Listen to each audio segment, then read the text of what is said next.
सत्यार्थ प्रकाशः सप्तम समुल्लास। हमारा उपासना का विषय चल रहा था, कल से आरंभ हुआ और अब आगे यम नियम का विषय आरंभ होता है। तो योग दर्शन में महर्षि पतंजलि ने अष्टांग योग का वर्णन किया है, जिसमें कि यम, नियम, आसन, प्राणायाम, प्रत्याहार, धारणा, ध्यान और समाधि, ये योग के 8 अंग होते हैं। तो यम नियम पहला है, फिर आसन, फिर प्राणायाम, ये 4, फिर प्रत्याहार, फिर धारणा, फिर ध्यान और समाधि। तो इसमें से जो यम 5 अंग हैं, ये प्रथम यम के 5 अंग होते हैं। मतलब तो पहला है, देखते हैं सूत्र में, तत्र अहिंसा सत्य अस्तेय ब्रह्मचर्य अपरिग्रह यमा इत्यादि सूत्र पातंजल योग शास्त्र के हैं।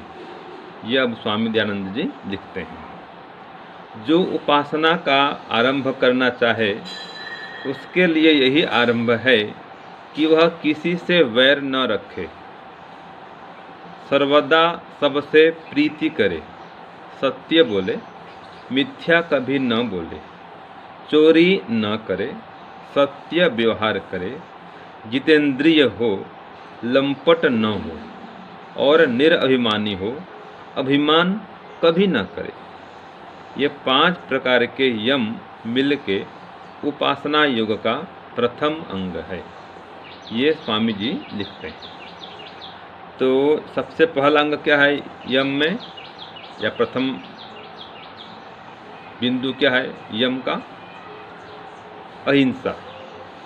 अहिंसा किसे कहते हैं कि शरीर से, वाणी से, मन से भी समस्त कालों में किसी भी प्राणी के प्रति वैर भाव नहीं रखना और वैर भाव छोड़ करके प्रेम पूर्वक सबके साथ व्यवहार करना, यह है अहिंसा। सबके हित के लिए काम करना, मन में भी यही सोचना, वाणी से भी ऐसे बोलना और शरीर से भी ऐसा ही करना। दूसरा है सत्य। जैसा देखा, सुनना, पढ़ा हुआ है, अनुमान क्या हुआ है और जैसा ज्ञान मन में है वैसा ही वाणी से बोलना और आचरण में लाना, ये सत्य है। तो जैसा देखा सुना जाना है वैसा ही बोलना, वैसा ही करना, तो सत्यमानी, सत्यकारी होना, ये सत्यवादी व्यक्ति का लक्षण है। आगे आता है अस्तेय। किसी भी वस्तु के स्वामी की आज्ञा के बिना उस वस्तु को न तो शरीर से लेना, न लेने के लिए वाणी से कहना और न ही मन में लेने की इच्छा करना, ये अस्तेय कहलाता है। अर्थात अपनी वस्तु को ही अपनी कहें, अन्यों की वस्तु में अपना अधिकार न जमाएं। चौथा है ब्रह्मचर्य। मन तथा इंद्रियों पर संयम करके वीर्य आदि शारीरिक शक्तियों की रक्षा करना, वेद आदि सत्य शास्त्रों को पढ़ना तथा ईश्वर की उपासना करना ब्रह्मचर्य कहलाता है। ब्रह्म के 3 अर्थ होते हैं। एक तो ईश्वर, तो ईश्वर का चिंतन करना, ब्रह्म में विचरण करना, ये ब्रह्मचर्य है। दूसरा ब्रह्म का अर्थ होता है वेद भी, वेद का पढ़ना पढ़ाना भी ब्रह्मचर्य है। और वेद ब्रह्म का अर्थ वीर्य भी है, तो वीर्य का संचय करना, रज वीर्य का संचय करना, बल शक्ति को, पराक्रम को बढ़ाना, ये भी ब्रह्मचर्य है। तो ये यम के 4 भाग और 5वां भाग है अपरिग्रह, अर्थात हानिकारक एवं अनावश्यक वस्तुओं का तथा हानिकारक एवं अनावश्यक विचारों का संग्रह न करना। तो विचार भी नहीं हो हानिकारक और हानिकारक वस्तु का भी संग्रह न हो, तब जाकर के अपरिग्रह पूरा होता है। परिग्रह माने क्या होता है? चारों ओर से लेना, ये परिग्रह। उसका भी ले लूँ, इसका भी ले लूँ, इसका भी ले लूँ, ये परिग्रह। हमारे बड़े गुरुजी कहते थे पहले, उनका भाव बता रहा हूँ मैं। कुछ व्यक्ति ऐसे होते हैं, तेरा माल मेरा माल, उसका माल मेरा माल, सबका माल मेरा माल। अब जब उसको देने की बात आई, मेरा माल, हंस देगा मन अपना माल तो किसी को देना नहीं, सबका माल अपना है, उसका माल भी उसका है, ये मेरा है, इसका माल भी मेरा है, इसका माल भी मेरा है, सबका माल मेरा है। और जब अपने माल को देने की बारी आई तो ना, फिर करना कंजूसी, ये परिग्रह है कि सबके माल को इकट्ठा करना, ले लेना और अपना कुछ दान पुण्य करना नहीं, तो ये अपरिग्रह नहीं। तो 5 यम जो हैं ये पूरे मानव समाज को सुव्यवस्थित सुखमय करने के आधार हैं। ये 5 यम जी। अहिंसा अगर आ जाए जीवन में तो हिंसा हो ही नहीं, आतंकवाद एक दिन में खत्म हो जाए, सत्य अगर बोले तो धोखाधड़ी खत्म हो जाए, लूटपाट भी खत्म हो जाए, सबको शांति मिले, अस्तेय आ जाए तो चोरी हो ही नहीं, न कोई टैक्स को चोरी करे, न कोई और किसी प्रकार चोरी करे, ब्रह्मचर्य पालन हो जाए तो माताएं बहनें सुरक्षित हो जाएं, कोई दुराचार, भ्रष्टाचार, अनाचार, पापाचार होगा ही नहीं, और अपरिग्रह हो जाए तो कालाबाजारी खत्म, कोई सामान का मूल्य बढ़ेगा नहीं, कालाबाजारी करेगा नहीं। तो समाज को सुखमय करने के लिए, समाज को श्रेष्ठ बनाने के लिए ये 5 यम का पालन करना अनिवार्य है। और ये 5 यम का पालन होगा अगर व्यवहार काल में, तब जाकर के उपासना काल भी बढ़िया होता है।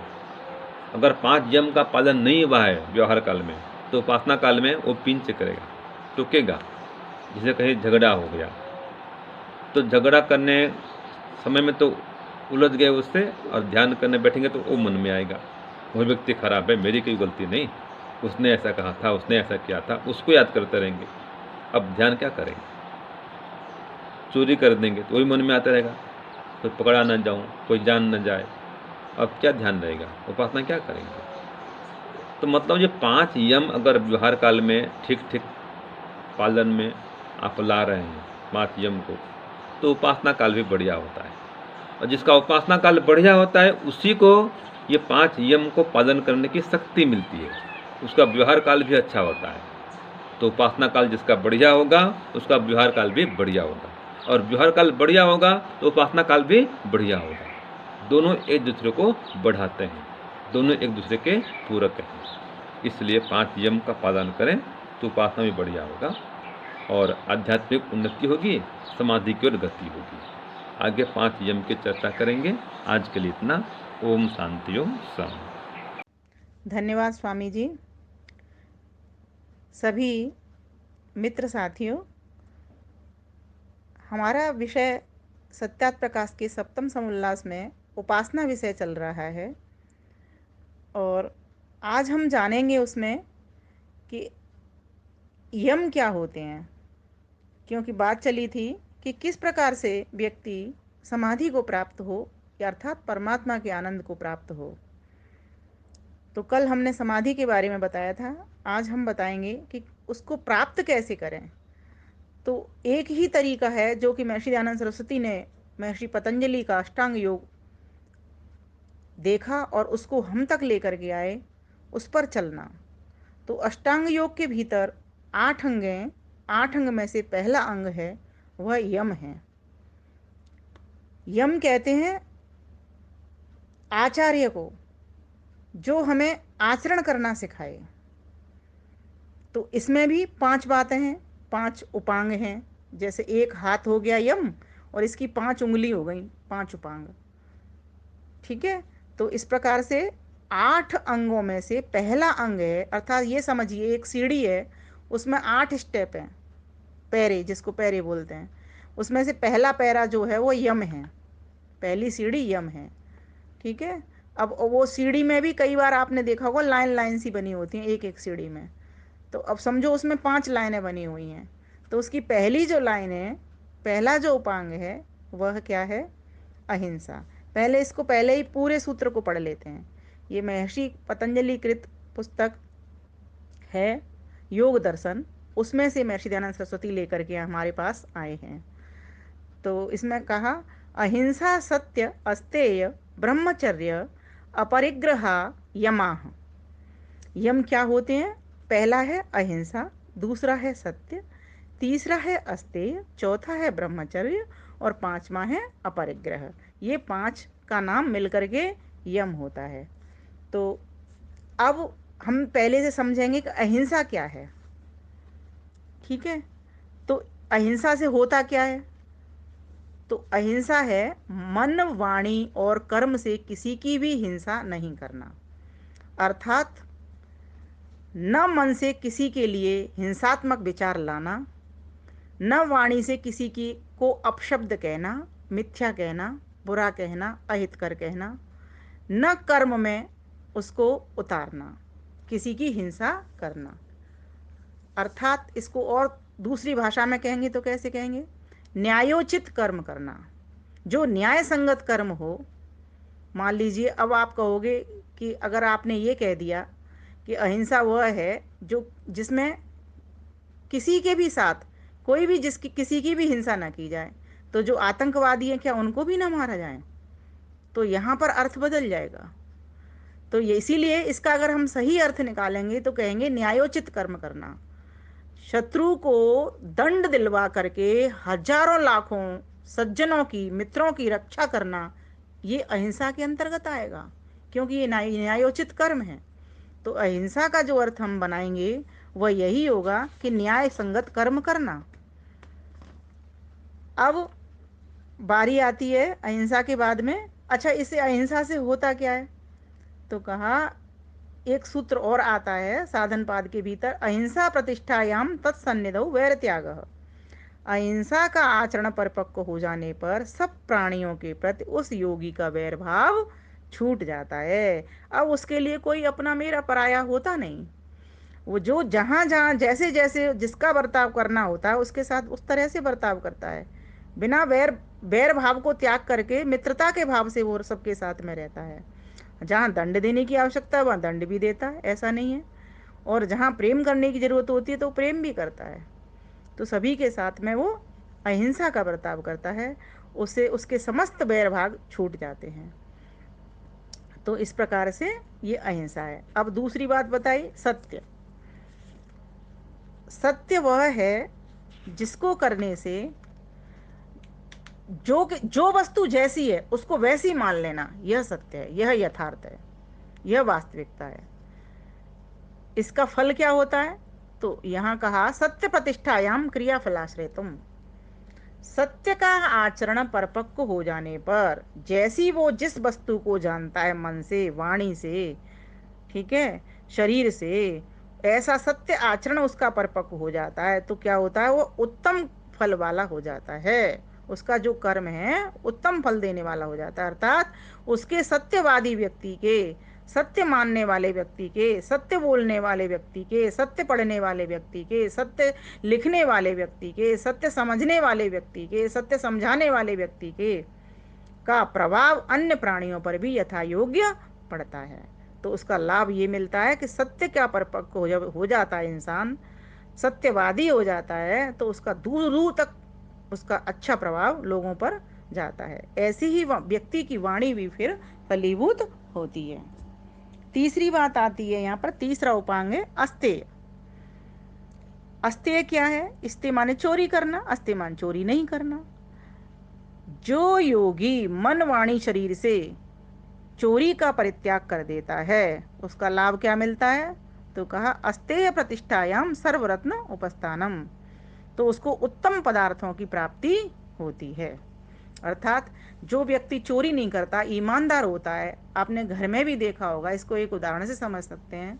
कोई व्यक्ति बिना पूछे किसी की वस्तु नहीं लेता, लेकिन ऐसे घर वाले देखते हैं कि इसको जरूरत है तो अपने आप से देते हैं उसको, कि ये तो पता है कि ये लेगा नहीं बिना पूछे किसी से किसी की वस्तु को, तो स्वयं उसको घर वाले दे देते हैं। इस प्रकार से सब जगह पे व्यवहार देखना चाहिए। तो जो चोरी नहीं करता, ईमानदार व्यक्ति होता है, उसकी सहायता सभी करते हैं, उसको सभी सब रत्नों को देते हैं, अर्थात उत्तम पदार्थों की प्राप्ति उसको करवा देते हैं। और ऐसे व्यक्ति को, ईमानदार व्यक्ति को ईश्वर भी सहायता करता है, खूब सुख देता है, बल देता है, ज्ञान देता है। तो इस प्रकार से अब चौथी बारी है ब्रह्मचर्य की।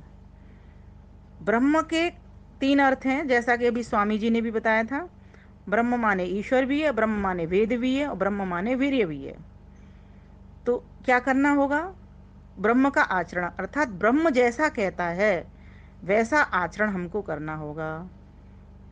फिर कहा जैसा वेद कहते हैं, उसकी वाणी कहती है, उसको पढ़ना होगा, दूसरों को पढ़ाना होगा और जीवन में धारण करना होगा। तीसरी बात, वीर्य शक्ति को भी शरीर में संचित करना होगा जिससे हम शारीरिक मजबूत बने। तो दो बात इससे मजबूत होंगी। वीर्य संचित करने से शरीर का बल बढ़ेगा और परमात्मा के समीप बैठने से, वेद के पास बैठने से बौद्धिक लाभ भी मिलेगा, मानसिक लाभ मिलेगा। तो फिर आत्मा क्यों पीछे जाएगी? तो इस ब्रह्मचर्य के तो बहुत सारे लाभ हैं। इससे हमारी समस्त इंद्रियां नियंत्रित हो जाती हैं, सध जाती हैं, जिसको कहते हैं ना साधना, यही साधना है। तो इस प्रकार से यह हमको इससे लाभ मिल जाता है। ब्रह्मचर्य प्रतिष्ठायाम वीर्य लाभ है। ब्रह्मचर्य के परिपक्व हो जाने पर जब योगी मन वचन और शरीर से ब्रह्मचर्य का पालन कर लेता है, दृढ़ कर लेता है, तो उसको बौद्धिक और शारीरिक बल की प्राप्ति हो जाती है। इससे क्या होता है? वह अपनी भी रक्षा करता है और अन्यों की रक्षा करने में, अर्थात विद्या को प्राप्त करने में और विद्या के दान करने में भी वो समर्थ हो जाता है। अब कौन सा बचा? पांचवें का नंबर है अपरिग्रह। अपरिग्रह क्या होता है? एक तो था परिग्रह, मीन्स चारों ओर से ग्रहण करना, हर वस्तु को ले लेना। और अपरिग्रह में जो जरूरत है वही रखना, अनावश्यक वस्तुओं का संग्रह न तो घर में करना, ठीक है, और न मन में करना। कई लोग घर में भी कूड़ा कबाड़ बहुत इकट्ठा कर लेते हैं, करते चले जाते हैं। अब उसमें फिर क्या होता है, जो जरूरत की चीजें होती हैं वो छुप जाती हैं। तो अब हमें क्या करना होगा? इस अपरिग्रह वाला जीवन बनाना होगा। इसमें क्या करना होता है? जब योगी हानिकारक तथा अनावश्यक वस्तुओं को, अच्छा अर्थात विचारों को भी दृढ़ता पूर्वक त्याग देता है, तब उसको परमात्मा कैसा फल देते हैं? तब वो यह सोचने लायक बन जाता है, कुछ कुछ दिमाग से सोचने के लिए उसके पास जगह बच जाती है, रिक्तता हो जाती है। तब वो उसमें सोचता है कि मैं कौन हूं, किस लिए आया हूं, और अभी वर्तमान में मैं कर क्या रहा हूं, ये इंद्रियां मेरी क्या हैं। इस प्रकार का वो जिज्ञासु बनता है और अपने ज्ञान को उठाता है और अपने भूत भविष्य से संबंधित जिज्ञासा का अनुमान भी वो कर लेता है। तो इस प्रकार से अपरिग्रह वाला जीवन हमें बनाना चाहिए। हमारे आचार्य वेदपाल जी एक बढ़िया उदाहरण दिया करते थे कि इस अपरिग्रह के लिए महात्मा गांधी के जो 3 बंदर हैं उसकी तरह बन जाओ। आंखें बंद, कान बंद और मुख बंद। मीन्स इसका मतलब क्या है? ये जो विषयगत चीजें हैं ना, इनको नहीं आने देना भीतर। बाह्य विषय की जो चीजें हैं, बुरा मत देखो, बुरा मत सुनो, बुरा मत बोलो, ये है ना, तो बुरे विचारों को भीतर ही मत आने दो, बुराई का संग्रह ही नहीं करना। और किसका संग्रह करना है? जिस लक्ष्य को तुम साधने के लिए बैठे हो, जिस परमात्मा से तुम मिलने के लिए बैठे हो, उसका सिर्फ विचार रखना, उस उतने ही विचार रखना, व्यर्थ के फालतू कूड़ा कबाड़ मत रखना। तो इस प्रकार से जो व्यक्ति अहिंसा में जीता है, मन वाणी और कर्म से किसी की भी हिंसा नहीं करता, न्यायोचित कर्म करता है। मुझे तो लगता है यहाँ पर इन 5 पॉइंट्स के लिए न्यायोचित कर्म ही फिट बैठता है। जो व्यक्ति न्यायकारी जो व्यक्ति होता है वो सत्य भी बोलता है, ब्रह्मचर्य में भी जीता है, इंद्रियों पर उस पर इंद्रिय जित भी बनता है। इसीलिए महर्षि दयानंद सरस्वती ने जो अपना अर्थ किया है वो इसी तरीके का किया है कि जो उपासना का आरंभ करना चाहे उसके लिए यही आरंभ है कि वह किसी से वैर न रखे। तो ये अहिंसा हो गई उसकी, सर्वदा प्रीति करे। दूसरा कहा सत्य बोले, मिथ्या न बोले, क्योंकि जो व्यक्ति सत्य बोलता है उसकी साख भी सबसे ज्यादा सब जगह पर होती है, उसका प्रभाव भी सब जगह पड़ता है। झूठ बोलने वाला व्यक्ति, अब प्रवचन वाले की भी उसी के प्रभाव पड़ते हैं जिसका जीवन सत्य में है। सत्य ही बोलता है, सत्य ही सुनता है, सत्य को ही जानता है और सत्य ही सबसे कहता है, सत्य ही लिखता है, सत्य ही पढ़ता है और सत्य के लिए ही समर्थन देने लिए वो तैयार रहता है। तो ऐसा व्यक्ति न्यायोचित पथ पर चल रहा होता है। फिर कहा अस्ते चोरी ना करे, ये महर्षि दयानंद सरस्वती लिखते हैं, चोरी ना करे, सत्य व्यवहार करे सबके साथ में, जितेंद्रिय हो, ब्रह्मचर्य का भी अर्थ किया उन्होंने, जितेंद्रिय हो, लंपट ना हो, व्यभिचारी ना हो, ब्रह्मचारी हो। फिर कहा निर्भिमानी हो, विनम्र हो वो। अब हो क्या रहा है, ज्ञान लेकर के विद्वान तो बन जाते हैं लेकिन फिर विनम्रता आ नहीं पाती, तो वो अधूरा काम है। फिर रावण जैसा अस्त्र होना स्वाभाविक है। और आजकल मैं देख रही हूँ जहाँ जहाँ जितना जितना अधिक ज्ञान जो रख रहा है उसमें अभिमान आ ही जाता है। इसीलिए परमात्मा से बार बार इस विद्या को लेते लेते, ग्रहण करते करते बार बार सोचिए, परमात्मा मैं विद्या तो ले रहा हूँ, तेरी विद्या है, ये मेरी नहीं है। और तेरी विद्या का को मैं इसलिए ले रहा हूँ कि इससे मैं भी स्वस्थ हो जाऊं, औरों को भी स्वस्थ कर लूं, तन मन वचन से। तो इस प्रकार से ये सोचते सोचते इस विद्या को ग्रहण करना है, तो अभिमान नहीं आता। बार बार अपने आप को चेक करिए, जैसे कॉपी चेक करता है ना परीक्षक। अपने शिक्षक, निरीक्षक, परीक्षक, आचार्य स्वयं बनिए।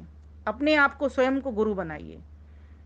फिर देखिए ये पांचों चीजें व्यवहार में आनी शुरू हो जाएंगी। तो ये हमारे व्यवहार के लिए है कि किस प्रकार से हमारा जीवन होना चाहिए। अब जो आगे आएगा दूसरा अंग, दूसरा स्टेप, सीढ़ी के 8 स्टेप बताए ना अष्टांग योग के, तो दूसरे स्टेप पे पैर रखा जाएगा इसके बाद में। फिर उसमें अपनी शुद्धि के लिए, अपने कर्म के लिए, अभी ये था सामाजिक जीवन में इन चीज़ों की ज़रूरत पड़ती है हमें, अहिंसा की भी ज़रूरत पड़ती है, सत्य की भी ज़रूरत पड़ती है ना, और ईमानदारी की भी ज़रूरत पड़ती है, और निर्भिमानता की भी जरूरत पड़ती है, विनम्रता की भी जरूरत पड़ती है, जितेंद्रियता की भी जरूरत पड़ती है, जिससे हम व्यभिचार ना करें, कोई गलत काम ना कर पाए, और व्यर्थ के विचारों को हटाने की भी हमें जरूरत पड़ती है। फालतू विचारों को संग्रह हमें नहीं करना चाहिए। इस प्रकार से हमें मन को अच्छा रखने की भी जरूरत पड़ती है। तो इन 5 जो यम हैं, 5 जो स्टेप हैं एक स्टेप के, इनको हमको, इनसे हमको अपने जीवन को तंदुरुस्त करना चाहिए। और फिर आगे, अब अगली बार हम आपको नियम के बारे में बताएंगे। तो इसका मैंने अभी गीत लिखा है, स्वामी शांतानंद सरस्वती जी ने ये मुझे कहा था, उन्होंने 2 लाइन मुझे दी, इस गीत को मैंने आगे बढ़ाया है, आगे लिखा है। आइए गा लेते हैं, इसका गायन कर लेते हैं। योग सिखाने आए हैं हम, योग सिखाने आए हैं, योग सिखाने आए हैं हम, योग सिखाने आए हैं, योग लगाने आए हैं हम, योग लगाने आए हैं, योग सिखाने आए हैं हम, योग लगाने आए हैं। ऋषि पतंजलि की शिक्षा घर घर पहुँचाने आए हैं, योग सिखाने आए हैं हम, योग सिखाने आए हैं, योग लगाने आए हैं हम, प्रभु से मिलाने आए हैं। सत्यार्थ प्रकाश में भक्ति विषय सबको बताने आए हैं, योग लगाने आए हैं हम, योग सिखाने आए हैं। ऋषि दयानंद अमर ग्रंथ ये पढ़ने पढ़ाने आए हैं, योग लगाने आए हैं हम, योग सिखाने आए हैं, योग लगाने आए हैं हम, योग सिखाने आए हैं। क्या है योग, क्यों करना चाहिए, समाधि और क्यों बढ़ना चाहिए। हाँ, क्या है योग, क्यों करना चाहिए, समाधि और क्यों बढ़ना चाहिए।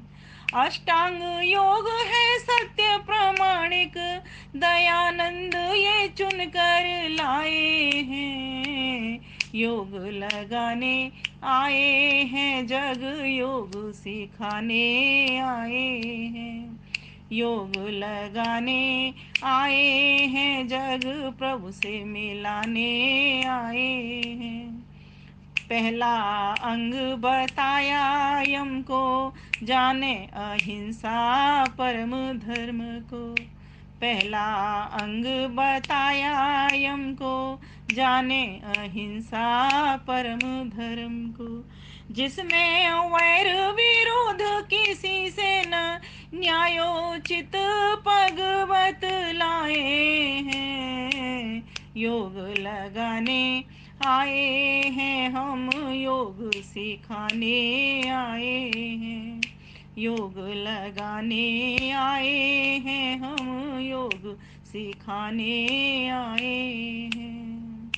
ऋषि पतंजलि की शिक्षा घर घर पहुँचाने आए हैं, योग सिखाने आए हैं, हम योग सिखाने आए हैं, योग लगाने आए हैं, हम योग पढ़ाने आए हैं। दूसरा, यम का सत्य उपांग है दूजा, मनवाणी भरे कर्म समूचा।